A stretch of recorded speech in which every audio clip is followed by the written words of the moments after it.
আমি খুব একটা রান্না না করলেও যখন যেটা বানাই সেটা খুব মন দিয়েই বানাই। আজকে খুব পাস্তা খেতে ইচ্ছা করছিল, তাই ভাবলাম দু রকমের পাস্তাই আজকে বানাবো। প্রথমে পাস্তাটাকে আমি বয়েল করতে দিয়ে দিয়েছি একটু সল্ট, আর এখানে দিয়ে দিলাম সাদা তেল যাতে এটা জড়িয়ে না যায়। তারপর একটা কড়াইয়ের মধ্যে তেল দিয়ে, আমার কাছে আর কোনো সবজি ছিল না তাই গাজর আর পেঁয়াজই দিয়ে দিলাম, যেহেতু হোয়াইট সস পাস্তাতে অন্য কোনো সবজি ব্যবহার করা যায় না।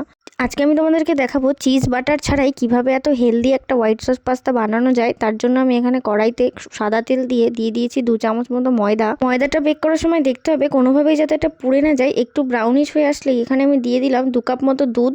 আর এই রান্নাটা প্রথম থেকে শেষ পর্যন্ত পুরোটাই করতে হবে লো ফ্লেমে, আর ততক্ষণ পর্যন্ত দুধটাকে জাল দিতে হবে যতক্ষণ না একটা ক্রিমি ভাব আসে। দেখো এটা কতটা ক্রিমি হয়ে গেছে, রান্না করার সময় তোমরা নিজেরাই বুঝতে পারবে যে যখন এটা গাঢ় হয়ে আসবে। তারপরে এর মধ্যে আমি দিয়ে দিলাম রেড চিলি পাউডার আর একটু দিলাম ব্ল্যাক পেপার, দিয়ে একসঙ্গে সবগুলোকে ভালো করে মিশিয়ে নেব। তারপরে আগে থেকে ভেজে রাখা গাজর আর পেঁয়াজটাকেও তার মধ্যে দিয়ে দেবো। এর মধ্যে কর্নও দেওয়া যায়, যেহেতু আমার কাছে ছিল না তাই যা ছিল সেটা দিয়ে আমি বানিয়ে নিলাম। আগে থেকে বয়েল করে জল ঝরিয়ে রাখা পাস্তাগুলোকেও এবার আমি একে একে এর মধ্যে দিয়ে দেবো। এরপর সবগুলোকে একসঙ্গে ভালো করে মিশিয়ে নিয়ে কিছুক্ষণ নেড়েচেড়ে রান্না করে নিলেই রেডি হোয়াইট সস পাস্তা। আর এখানে ডেকোরেশনের জন্য আমি ওপরে একটু ধনেপাতাও দিয়ে দিয়েছিলাম।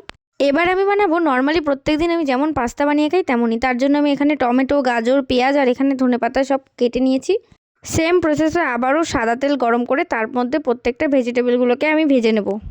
একটু ভাজা হয়ে গেলে এর মধ্যে আমি দিয়ে দেবো ডিমটাকে ভালো করে মিক্সড করে নেব। সব কিছু ভাজা হয়ে গেলে আগে থেকে বয়েল করে রাখা পাস্তাগুলোকে আমি এর মধ্যে দিয়ে দেবো। সব কিছু মিশিয়ে নিয়ে দিয়ে দেবো এর মধ্যে সল্ট, আর দিয়ে দেবো আগে থেকে কুচিয়ে রাখা ধনেপাতাগুলোকে। সব কিছুকে ভালো করে মিশিয়ে নিয়ে আমি এর মধ্যে দিয়ে দেবো ম্যাগির মশলা। যেহেতু আমার পাস্তা মশলাটা ভালো লাগে না তাই আমি সব কিছুতে ম্যাগির মশলাটাই ব্যবহার করি। মশলাটা দিয়ে নেড়েচেড়ে নামিয়ে নিলেই রেডি আমার পাস্তা। রান্নাটা তোমাদের কেমন লাগলো অবশ্যই জানিও। এবার আমি খেয়ে বলবো যে খেতে কেমন টেস্টি হয়েছে। দেখো 2 রকমের পাস্তা নিয়ে আমি এখানে চলে এসেছি। সবার আগে আমি মশলা পাস্তাটা খেয়ে দেখবো কেমন লাগে।